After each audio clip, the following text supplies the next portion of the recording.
Good morning. और अभी हो रहा है मॉर्निंग का टाइम। तो मैंने आप लोगों के साथ में लास्ट वाले ब्लॉग में एलोवेरा की रबड़ी एलोवेरा की रेसिपी शेयर की थी। आज है नेक्स्ट डे मॉर्निंग, टाइम देख लीजिए 7:12 हो रहा है। आप लोगों को उल्टा दिख रहा होगा। तो मॉर्निंग का टाइम है, खाली पेट में गर्म पानी पी चुकी हूँ।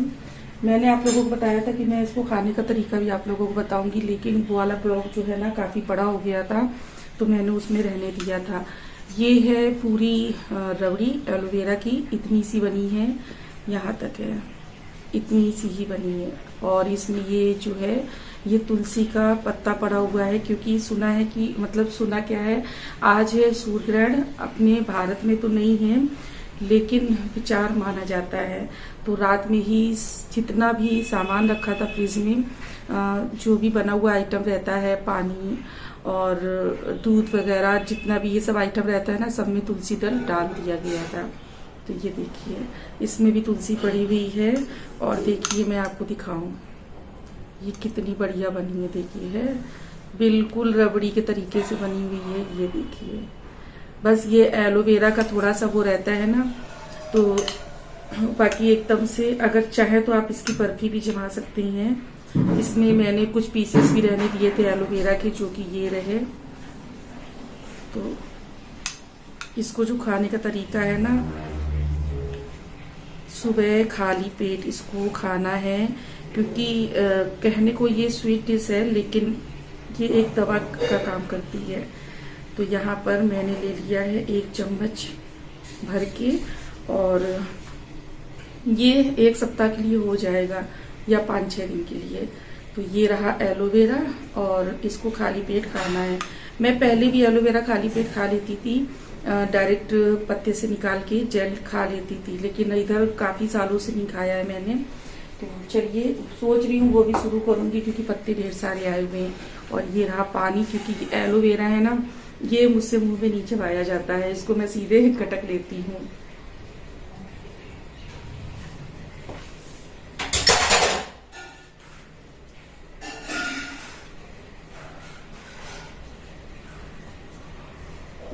एक बार बताऊं, खाने में तो सच में बहुत ज़्यादा टेस्टी है। मैं सोच रही थी मैं मुंह में चबा के नहीं खा पाऊंगी, लेकिन मैंने खा लिया। खाने में वाकई बहुत अच्छा है। मैंने मिश्री थोड़ी सी कम डाली थी कि ज़्यादा मीठा ना हो पाए, क्योंकि मीठा मैं बिल्कुल अवॉइड कर रही हूँ, इसीलिए थोड़ी सी मिश्री डाली थी। अभी क्या है ना कि मेरी ये बोन्स वगैरह काफ़ी दर्द हो रही हैं पूरी बॉडी की, इस वजह से मैंने बनाई है। देखती हूँ इसका क्या बेनिफिट मुझे मिलता है, फिर मैं आप लोगों के साथ में अपने अनुभव शेयर करूँगी। चलिए, मॉर्निंग का टाइम है, घर के बाकी सारे काम कर लेती हूँ। और काफ़ी महीनों के बाद में मैंने फिर से योगा स्टार्ट किया है। आज मेरा फर्स्ट डे है। इधर मुझे काफ़ी दिनों से बहुत प्रॉब्लम हो रही थी। मैं चलती थी तो मेरे पैरों में बहुत दर्द होता था, मेरे हाथ की हड्डियों में बहुत दर्द होता है, अभी भी हो रहा है। तो मैंने सोचा कि इस तरह से काम नहीं चलेगा, कुछ ना कुछ तो करना ही पड़ेगा। और एक बात बताऊं आप लोगों को, आप मन में अपने मतलब आपके अंदर एक कॉन्फिडेंस होना चाहिए। बीमारी कोई भी बड़ी नहीं होती है। आपके अंदर अगर कॉन्फिडेंस है कि मैं बिल्कुल ठीक हूँ, तो आप सच में खुद को बिल्कुल ठीक महसूस करोगे। ये बिल्कुल फैक्ट है। वो कहते हैं ना कि आत्मा में ही परमात्मा है, और विश्वास रखना पड़ता है। तो मैंने फिर से योगा किया है, और यहाँ सब ये मैं आपको इसलिए बता रही हूँ ये सब बातें, क्योंकि फिर आप लोग कहेंगे डॉक्टर के यहाँ क्यों नहीं जा रही हैं, ये है वो है। तो डॉक्टर के यहाँ भी गई थी, और डॉक्टर के यहाँ फिर जाऊंगी। अगर ज़्यादा प्रॉब्लम लगेगी तो फिर से जाऊंगी। तो अभी योगा भी कर रही हूँ, क्योंकि सब कुछ एक साथ देखना चाहिए। वॉकिंग भी करना है, लेकिन वॉकिंग के लिए मुझे इतना टाइम नहीं मिल पा रहा है कि मैं वॉकिंग के लिए निकल पाऊँ। घर के सारे काम मुझे खुद करने होते हैं। मॉर्निंग का शेड्यूल इतना बिजी होता है कि चाह कर भी टाइम नहीं निकाल पा रही हूँ। इवनिंग के टाइम पे अब गर्मी पड़ने लगी है ना, तो धूप इतनी रहती है कि 6:30 तक धूप रहती है, तो फिर घर से निकलने का मन ही नहीं करता है। और 6:30 के बाद में शाम की पूजा करो, फिर किचन में डिनर के लिए लगो, बेटे को देखो, उसको पढ़ाओ, तो बन ही नहीं पा रहा है। और सर्दियों में ये रहता है कि आप आराम से इवनिंग वॉकिंग भी कर सकते हो या मॉर्निंग वॉकिंग भी कर सकते हो, पर गर्मियों में देर से घर से निकल सकते, क्योंकि 6:30 से ही धूप निकल आती है। हर तरह से प्रॉब्लम होती है और सोचना भी पड़ता है, और दिन में तो निकल नहीं सकते हैं गर्मी की वजह से। तो यहाँ पर मैं घर पे ही योगा कर ले रही हूँ। वॉकिंग का रहा तो अपनी इवनिंग टाइम अपनी गली में ही टहल लूँगी घर के बाहर। फ़िलहाल अभी टहलने का नहीं मैंने सोचा है, क्योंकि मुझे टाइम नहीं मिल रहा है।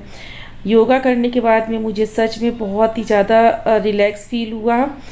तो देखिए, योगा करने से रिलैक्स तो होता ही है, लेकिन मतलब हम लोगों को हर काम को 2 दिन करके छोड़ देना, ये हम औरतों की ना बहुत गंदी आदत होती है।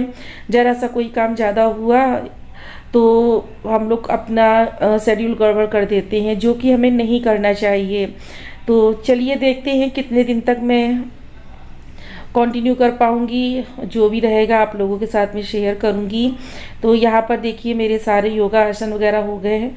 ज़्यादा तो नहीं किए हुए थे मैंने, थोड़े किए हुए थे, क्योंकि अभी मुझे वाकई में दिक्कत हो रही थी काफ़ी। तो मैंने सोचा चलो जो इजी स्टेप्स हैं उनको करती हूँ। क्लैपिंग करना तो बहुत ही अच्छा होता है, और अनुलोम विलोम काफ़ी सारे योगा मैंने कर लिए थे, लेकिन सारे मैंने इजी वाले ही किए थे, क्योंकि आज मेरी स्टार्टिंग की है मैंने काफ़ी दिनों के बाद, जो कि एक साथ अगर इतना सारा करेंगे ना तो फिर बहुत ज़्यादा प्रॉब्लम हो जाएगी।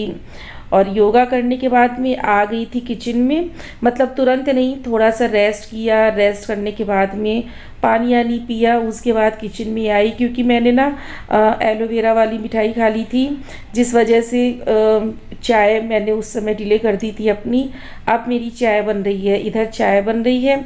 अच्छा, इन्होंने थोड़ी सी चाय पहले बना ही ली थी, इसी वजह से चाय का कलर थोड़ा सा वैसा लग रहा है, क्योंकि ये दालचीनी का पाउडर बहुत ज़्यादा डालते हैं, तो चाय का जो कलर होता है ना वो दालचीनी के पाउडर के जैसा ही हो जाता है बिल्कुल। यहाँ पर मायोनीज़ की बोतल रखी हुई थी, उसमें मुझे शिफ्ट करनी थी, क्योंकि उसी में भर देती हूँ ना तो सही रहता है। साथ ही साथ जब तक चाय खोल रही थी तो मैंने ये वाला काम भी कर लिया। अब यहाँ पर मैं फटाफट से चाय एंजॉय करूँगी, उसके बाद में घर के बाकी के सारे काम करूँगी।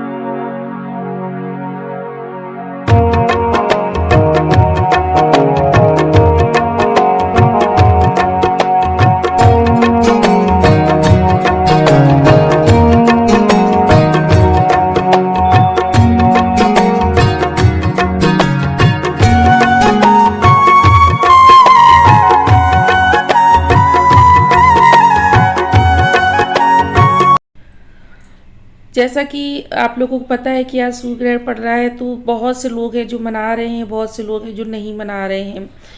मेरे घर में नीचे दीदी लोग नहीं मना रही हैं, पर ये मना रहे हैं, क्योंकि मेरे जेठ का फ़ोन भी मॉर्निंग में आया हुआ था, तो उन्होंने भी कह दिया कि देखो सारी सृष्टि तो एक ही है ना, तो कहीं पर भी हो पर ग्रहण तो पड़ रहा है, सूरज वही है, आसमान भी वही है। तो जबकि मैं आपको बताऊं, मैंने अपने पंडित जी से कॉल करके पूछा, तो उन्होंने कह दिया कि दोष अपने इंडिया में नहीं है, कोई भी दोष नहीं है, आप पूजा वगैरह कर सकते हो। लेकिन मतलब ना इधर की सुन पा रही थी ना उधर की, मन बड़ा विचलित हो रहा था, आखिर करूँ तो क्या करूँ। आखिरी में मैंने यही डिसीज़न लिया कि चलिए ठीक है, ये बात भी सही है कि दुनिया सृष्टि एक ही है, आसमान धरती अंबर गगन सब एक ही हैं, तो चलो सूरज चंदा भी एक है, तो चलो भाई ठीक है, ग्रहण पड़ रहा है, कोई नहीं, आज सोच लीजिए कि थोड़ा लेट ही काम कर रहे हैं। तो मैंने सोचा चलो अब मुझे ये वाला टाइम मिला हुआ है ना, तो मैं इसका यूज़ कर लेती हूँ। तो मैंने ना आज पूरे घर की खूब कायदे से क्लीनिंग कर डाली, डस्टिंग क्लीनिंग, जो जो मेरा काम इकट्ठा नहीं हो पाता था ना, सारा मैंने आज कर लिया, क्योंकि मेरे पास में 12:30 पौने 1 तक का टाइम था, तो मुझे ये टाइम अपना कहीं ना कहीं मैनेज करना था। एलोवेरा का प्लांट, और ये देखिए एलोवेरा का प्लांट मंगवाया है लगाने के लिए, क्योंकि मेरे पास में नहीं लगा हुआ है। और ये रहा गेंदे का तो नीचे क्यारी में भी बहुत सारे लग गए हैं, लेकिन भैया ले आए हैं तो इनको लगा लूँगी। एलोवेरा का प्लांट चलिए लगा लेते हैं फटाफट से। तो यहाँ पर ये वाला जो प्लांट है ना, तो ये वेदर के अकॉर्डिंग रहता है, मतलब विंटर सीज़न का ये वाला प्लांट है। तो अभी ये ना देखिए ख़राब सा हो रहा है, क्योंकि अब इसके बाद में ये वाला प्लांट चलने वाला नहीं है। तो मैंने सोचा चलो इसी को हटा देती हूँ, और हटा क्या रही हूँ, इसको मैं दूसरे गमले में लगा दे रही हूँ, छोटे से पॉट में। अभी मैं यहाँ पर ये वाले गमले में ही एलोवेरा लगा दूँगी। तो थोड़ी पहले एक्स्ट्रा मिट्टी निकाल ले रही हूँ, उसके बाद मैं इसमें एलोवेरा लगा दूँगी और फिर इसे मिट्टी में फिल कर दूँगी। ये वाला प्लांट फ़िलहाल अभी थोड़ा हरा भरा है ना, तो ऐसे तो फेंकने का मन भी नहीं करता है, क्योंकि मुझे अपने प्लांटर से भी बड़ा प्रेम है। तो मैं इसको इस वाले गमले में लगा दूँगी, जब तक चलेगा चलेगा, नहीं चलेगा तो कोई बात नहीं। इसके फ्लावर बड़े प्यारे आते हैं, एकदम वाइट एंड रेड शेड में आते हैं, बहुत ही प्यारे लगते हैं। और जब भी इसके मैंने फ्लावर दिखाए ना वीडियो में, तो मुझे बड़े प्यारे कमेंट आते थे। तो अभी मैं इसका यूज़ मतलब इसको फेंकूंगी नहीं, इसको लगा लूँगी दूसरे प्लांटर में। ये देखिए एलोवेरा का मैंने लगा दिया है यहाँ पर, और इसमें थोड़ा पानी भी डाल दूँगी। उसके बाद में इसको रख दूँगी धूप में, क्योंकि अभी आज मैंने इसको लगाया है ना, फर्स्ट डे है, तो इसको थोड़ा सा धूप में रख दूँगी। और वैसे भी जैसे जैसे टाइम निकलता जाता है, तो धूप भी मतलब आधी बालकनी में आती है, फिर और कम हो जाती है, तो कम होती चली जाती है। तो अभी जिस तरफ धूप है ना, उस तरफ मैं रख दूँगी। गेंदे का भी मैंने प्लांट लगा दिया है इस तरह से, और छोटे वाले प्लांट में ही लगाया है, सॉरी प्लांटर में लगाया हुआ है मैंने। इसमें भी पानी ऐड कर दूंगी और इसको भी धूप में रख दूंगी। ये वाला जो बेले का पेड़ है ना, आप देख सकते हैं इसकी कितनी लंबी लंबी सी इसकी जो डाल है ना, वो हो गई है। तो शाखाएं कितनी सारी निकली हुई हैं, लेकिन सब खाली खाली हैं, क्योंकि इधर ना काफ़ी टाइम से मैं सोच रही हूँ मुझे खाद लेके आनी है, पर मुझे टाइम ही नहीं मिल पा रहा घर से निकलने का, जिस वजह से ये वाला पेड़ एकदम लंबा लंबा होता जा रहा है, पर इसमें खाद की कमी है, जिस वजह से ये ग्रोथ नहीं पकड़ पा रहा है। तो मैंने सोचा चलो इसको पूरा कट कर देती हूँ। देखिए मैंने पूरा कट कर दिया है, बस थोड़ा सा बिल्कुल बचा के रखा है, जिससे ये बहुत अच्छा से अब रीग्रोथ करेगा। और इसकी मिट्टी में मैं बराबर चाय की पत्ती वॉश करके ऐड करती हूँ, इसीलिए मिट्टी को भी मैंने ऊपर नीचे कर दिया है, ताकि अच्छे से ये वाला प्लांट है ना ग्रोथ करे। क्योंकि बेला के जो फूल होते हैं ना, बड़े प्यारे लगते हैं, और खुशबू भी बहुत प्यारी आती है, मुझे बहुत अच्छे लगते हैं। ये रही मेरी प्यारी सी बगिया।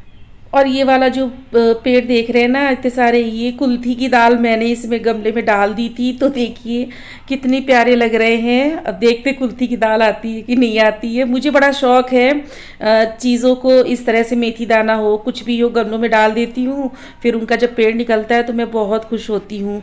और ये मनी प्लांट देखिए कितना प्यारा लग रहा है, इसको मैं आंगन की तरफ रखूँगी अब। तो प्लांट्स तो मेरे लग गए, ये रहे, और इनको मैंने थोड़ा धूप में रख दिया है, फिर मैं बाद में इनको यहाँ पर सेट कर दूँगी, जैसे ये सेट है। और अभी ना तुलसी जी, आज बृहस्पति है तो तुलसी जी को छूऊंगी नहीं, वरना इनको मैं इस तरफ लगाऊंगी। ये डायरेक्शन जो है ना, ये पूरब की है, और इधर धूप बहुत रहती है, यहाँ पे छाया रहती है, ठंडा भी रहता है यहाँ पर। तो तुलसा जी यहाँ पर शिफ्ट करूँगी। अभी थोड़ा सा ना धूप की वजह से सारे पेड़ पौधे मुझे छाया की तरफ करने हैं। चलिए, मुझे लगा कोई बुला रहा है। 11:14 टाइम बहुत हो गया है, और अभी भी वेट कर रही हूँ काम ख़त्म होने का। और वह केवल मोपिंग रह गई है घर में, बाकी सारे काम हो चुके हैं। और कोई भी नहीं मना रहा है विचार ग्रहण का, लेकिन मेरे घर में मनाया जा रहा है। मेरे घर में इसलिए मनाया जा रहा है ना कि सृष्टि एक है, धरती अंबर एक है, सूरज चंदा एक है, तो भगवान की पूजा भी मत करो, तो इसीलिए मैं भी रुकी हुई हूँ। आप लोग बताइएगा कि आप लोगों ने भी किसी ने विचार मनाया था। तो चलिए फटाफट से यहाँ पर क्लीनिंग कर लूँ, ये जो मिट्टी फैलाई हुई है, और उसके बाद मैं किचन समेट लूँ। किचन को थोड़ा तब तक साफ़ कर लूँ, मतलब किचन का जो ऊपर वाली स्लैब है ना, उसको क्लीन कर लूँ थोड़ा सा। सारे काम करके नहा धो के आ गई हूँ, और ये मेरी पूजा भी हो गई है। कान्हा जी बड़े प्यारे लग रहे हैं। आज इनको थोड़ी सी शॉर्ट वाली ड्रेस पहनाई है, बिल्कुल फिटिंग वाली, परफेक्ट एकदम से। और उसके बाद आ गई हूँ किचन में, ब्रेकफास्ट बना रही हूँ। आज का जो ब्रेकफास्ट है ना, बहुत ज़्यादा लेट है, मैं आपको रीज़न बता ही चुकी हूँ। 1 बजे आज पोहा बन रहा है, क्योंकि मैं इतना ज़्यादा थक गई थी। अब मुझे समझ में नहीं आ रहा था कि मैं क्या करूं, खाना इतनी जल्दी बन नहीं पाएगा, बेटा स्कूल से आ गया, करूं तो क्या करूं। तो मैंने सोचा चलो पोहा ही बना लेती हूँ। और आपको बताऊँ आज पहली बार है जो नाश्ते के बाद मुझे खाना नहीं बनाना पड़ा, मुझे बड़ी खुशी हो रही है। खुशी समझ लीजिए। और शाम में जल्दी खाना बना दूंगी लोग के लिए। बहुत ज़्यादा थक गई थी तो पोहा खा लिया था और उसके बाद में सब लोग आराम करने लगे थे, मैं अपनी एडिटिंग करने लगी थी। तो चलिए पोहे की रेसिपी भी आप लोगों को बता दूं। मस्टर्ड ऑयल में मैंने जो पोहे वाली राई होती है उसको ऐड किया, मीठी नीम के पत्ते ऐड किए, प्याज को फ्राई कर लिया, फिर उसमें आलू को भी फ्राई कर लिया। थोड़ा सा नमक मैंने ऐड किया था आलू के साथ में, क्योंकि ज़्यादा नमक ऐड कर देते हैं ना तो आलू में नमक तेज़ लगता है पोहा में मिक्स करने के बाद भी।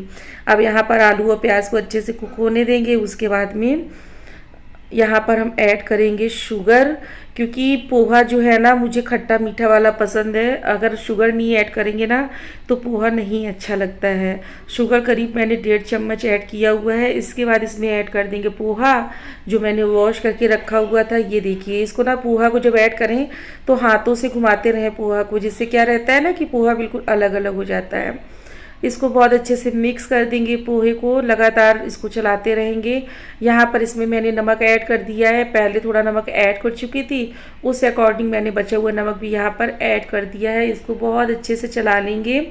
और इसके बाद यहाँ पर मैंने 1.5 नींबू रखे हैं, क्योंकि खट्टा भी चाहिए कायदे से और मीठा भी चाहिए। तो भाई पोहा तो थोड़ा खट्टा मीठा ही पसंद है। तो ये रहा नींबू जो कि मैंने ऐड कर दिया है। इसको बहुत अच्छे से चला लेंगे। अब गैस की फ्लेम को बंद कर देंगे और इसको थोड़ा सा ढक कर छोड़ देंगे। और उसके बाद 5 मिनट बाद इसको निकालेंगे ना, चेक करेंगे तो ये देखिए एकदम खिला खिला पोहा बनकर रेडी हो गया है। हरा धनिया था नहीं तो मैंने ऐड नहीं किया है। कैसी लगी आप लोगों की ये पोहे की रेसिपी। और इसको हम सर्व करेंगे खट्टी मीठी जो नमकीन आती है ना उसके साथ में। पोहा तो भाई खट्टा मीठा और खट्टी मीठी नमकीन के साथ ही अच्छा लगता है। चलिए आज के ब्लॉग को यहीं पर एंड करेंगे। आप लोगों को आज का ब्लॉग कैसा लगा, पोहे की रेसिपी कैसे लगी, ज़रूर बताइएगा। बाय, राधे राधे।